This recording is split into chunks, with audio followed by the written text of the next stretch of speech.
এই ভিডিওটা যখন আমি রেকর্ড করতেছি তখন আজকের সময়টা হচ্ছে 23 জুন 2025। আসলে আজকে আমরা যারা বেকার, এই বেকারত্বের কারণ বা আমি কেন বেকার, আমার মতো যারা বেকার আছে, যারা বেকার হচ্ছে অথবা খুবই সীমিত একটা টাকায় যাদেরকে অফার করা হচ্ছে।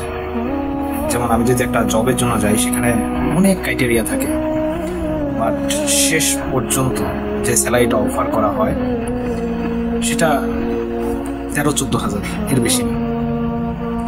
আমি লাস্ট যে জবটা করতাম সেখানে আমি 12,500 পর্যন্ত পাইতাম। আমার ডেজিগনেশন ছিল সহকারী ম্যানেজার।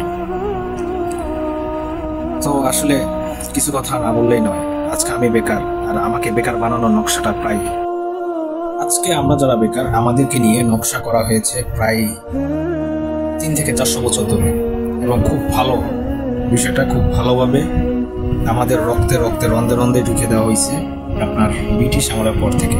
যখন তারা আমাদের প্রশাসন করে, আমরা মুসলিমরা সবসময় ছিলাম উদ্যোক্তা বা ব্যবসায়ী। তারা আমাদেরকে সেখান থেকে একটা শিক্ষা ব্যবস্থার মাঝখান দিয়ে আমাদেরকে এমনভাবে তৈরি করছে যাতে আমরা চাকরিতে অভ্যস্ত হই। আর আজকে চিন্তা করেন, এত পরিমাণে শিক্ষিত বের হচ্ছে, এত পরিমাণে তো আমাদের ভ্যাকেন্সি খালি নেই। এই চক্রের মধ্যে পড়েই আমরা মূলত বেকার হচ্ছে। আজকে আমি যে জায়গায় থাকি, আমার আশেপাশে অনেক রিক্সাওয়ালা আছে। তো আমি তাদের সাথে কথা বলি, তাদের এভারেজ ইনকাম 20 থেকে 30 হাজারের মধ্যে, কেউ কেউ আরো বেশি কামায়। তো যেখানে আমি একজন শিক্ষিত মানুষ, অনার্স অথবা মাস্টার্স পাস, যে কেউ যখন যাচ্ছে জবের জন্য, তো আমাদেরকে অফার করা হচ্ছে 15,000 সর্বোচ্চ, কারো হয়তো 2-1 হাজার বেশি, কম বেশি, এর বেশি খুব একটা না। আর যদি হাইলি স্কিল কেউ হয় সেক্ষেত্রে সেটাও 20 থেকে 22 হাজার এরকম। যেখানে কিনা কোনো পড়ালেখা করেনি এরকম একজনের বেতন মিনিমাম 30 হাজার। একজন রিক্সাওয়ালা চাইলেই 30 হাজার কামাইতে পারতেছে।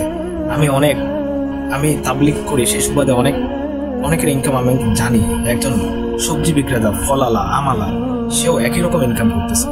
আর যেখানে কিনা আজকে আমাদেরকে সুন্দরভাবে পরিপাটি করে সাজিয়ে গুছিয়ে এমন একটা সমাজের মধ্যে আমাদেরকে ছেড়ে দেওয়া হচ্ছে, যেখানে আমরা না পারতেছি রিক্সা চালাইতে, না পারতেছি সবজি বিক্রি করতে, না পারতেছি অন্য কিছু করতে।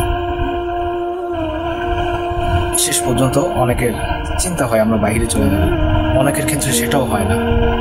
তো আসলে আমরা কি এই জন্যই পৃথিবীতে আসছি? আমাদের কি এটাই ছিল নিয়তি যে আমরা পড়ালেখা করব? এই পড়ালেখা করার জন্য লাখ লাখ টাকা, লাখ লাখ শ্রম আমাদের ব্যয় হয়েছে। শেষ পর্যন্ত আমরা কোনো কাজ পাচ্ছি না।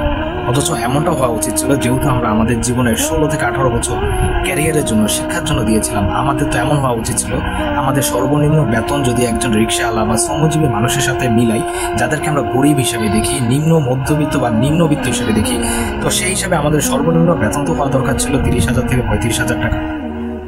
তাহলে এই বৈষম্য এটা কেন আমাদেরকে এভাবে ছেড়ে দেওয়া হলো? আজকে আমি পারতেছি না কোনো নিম্ন মানুষের কাজ করতে। এমন ক্ষেত্রে দেখা যায় যে ওই মানুষগুলো যখন আমাদের কাছে ভাবে, যেমন তারা আমাদেরকে তাদের দৃষ্টিতে অনেক বড় লোক ভাবে, আর আমরাও এমনভাবে থাকি যে আমরা আসলেই বড় লোক। আসলে দুজনের মধ্যে তো হিউজ ডিফারেন্স। সে 30 হাজার টাকা কামাইতে পারে, আর আমি কিনা কামাইতে পারি মাত্র 15,000। একটা ছোট্ট ঘটনা বলি, আমি যে শোরুমে কাজ করতাম সেটার সামনে একজন কলাওয়ালা বসতো। কলাওয়ালা ধারণা ছিল আমাদের বেতন 30 থেকে 35 হাজার। তো কলাওয়ালা বলতেছে যে ভাইয়া কিছু মনে করবেন না, আপনার বেতন কেমন? তো যখন আমার বেতনটা তাকে শেয়ার করলাম, সে বলল আমি একজন লোক রাখি যার কাজ শুধু বসে থাকা, সে আর কিচ্ছু করে না, বসে থাকে আর কলা বিক্রি করে। আমার 4টা দোকান আছে। তো আমি তাকে 15,000 টাকা দিয়ে নিয়োগ দিছি। সে খুব অবাক হইল যে এভাবে এসির তলে বসে একজন সহকারী ম্যানেজারের বেতন মাত্র 11,500 টাকা। আসলে কিছুই বলা থাকে না। বর্তমানে এমন অবস্থা, না উপরে যেতে পারতেছি না নিচে আসতে পারতেছি, এই একটা অবস্থা।